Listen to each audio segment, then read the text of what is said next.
When I think about African cities today, I think of megacities like Lagos, secondary cities like Dakar, economic powerhouses like Johannesburg, or ancient cities like Timbuktu.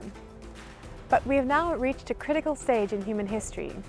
Africa is the world's second most populous continent, with the fastest growing cities expected to triple by 2050. And 59% of the population lives in peri-urban or informal settlements, often in hazardous zones due to their affordability and proximity to jobs and services. So what is the nature of these peri-urban settlements? Growth rates are unprecedentedly high. For example, in Namibia, at about 11% per annum compared to only 4% in formal areas.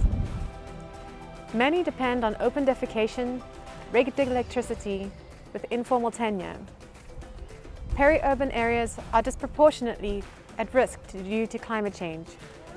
Two of the most deadliest hazards are flood risk and heat exposure, because homes are often constructed in riparian zones and indoor temperatures can be up to 4 to 5 degrees Celsius hotter than ambient temperatures. And with COVID, these vulnerabilities will be worsened, with approximately 100 million people pushed into extreme poverty in sub-Saharan Africa.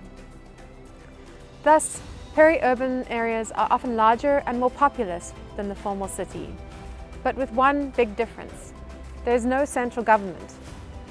Local authorities are often unable to deal with the sheer magnitude and rate of these changes, while traditional methods of urban planning are incomplete, if not inadequate.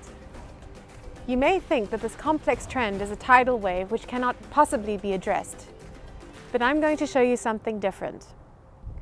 Throughout my career, I've been fortunate enough to work with many great conservation biologists, urban planners, community organizers, and when traveling to over 60 countries, I've observed unbounded resilience found within these localities. I found that perhaps there's something that we can learn about adaptation.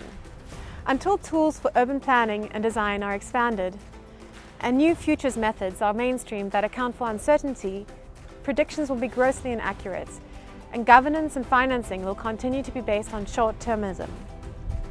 Here's what some of the new approaches look like. We envision revisiting Wangari Maathai's Greenbelt vision of restoring functioning, biodiverse green infrastructure across peri-urban catchments, bringing in a planetary health perspective. Green spaces are not only parks, but interlinked systems which support equity, connectivity, and reduce climate hazards. To do this, we conduct analyses across catchments, from upland mountain systems to lowland peri-urban settlements, using participatory futures tools to understand human-nature interactions.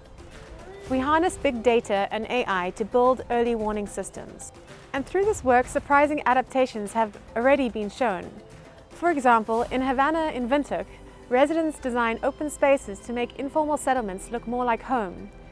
Green spaces provide sport and meeting areas, food or fodder, biodiversity, and help communities adapt to climate change by reducing heat stress, using shade, or sequestrating carbon. Similarly, along the Msimbazi River Valley in Dar es Salaam and in the Cape Flats, every year homes are flooded for 3 months. When walking through the streets, it's clear that life has been adapted to this specific way of living. Ecological infrastructure provides interconnected, green spaces that are used differently across different seasons. And in Mathare Valley slums, which runs along the Nairobi River, we see a growing culture of innovation and revitalization, as residents shift from employing more generic coping strategies to flooding, such as evacuating homes, to restoring riparian buffer zones that filter water and reduce erosion. All of these examples demonstrate the kind of resourcefulness, ingenuity, and agility that can provide solutions in the absence of more formal planning.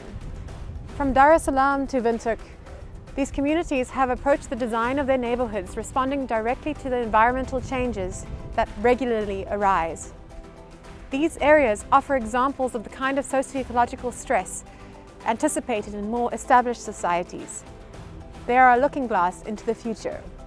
As I end, I'm trying to demonstrate that climate resilience, urban planning, conservation, and human health cannot continue to be considered separately.